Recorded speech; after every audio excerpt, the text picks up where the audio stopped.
আহ, দর্শক পিছনে দেখছেন সেই হাওড়া কিশোরগঞ্জের আপনার পাগলা মসজিদ, যেখানে প্রতি 6 মাস অন্তর অন্তর দান বাক্স বা ওপেন করা হয়, কোটি কোটি টাকা পাওয়া যায় বা অনেক বেশি। এখানে মানুষ আসে তাদের বিভিন্ন মনোবাসনা পূর্ণ করার জন্য। কেউ 5 টাকা 10 টাকা দিয়ে মনোবাসনা পূর্ণ করার জন্য আসে। হয়তো অনেকেই ফজিলত পায়, বিধায় দূর দূরান্ত থেকে মানুষ এখানে আসে মনে বাসনা পূর্ণ করার জন্য। এই দেখছেন পিছনে অনেক এরিয়া, অনেক বড় এরিয়া।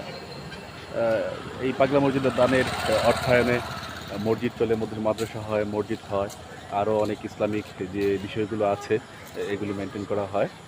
আচ্ছা, সর্বোপরি আজই প্রথম পাগলা মসজিদে আসলে পাগল, আমরা সবাই পাগল, তাই পাগলা মসজিদে আজকে চলে আসলাম। Thank you.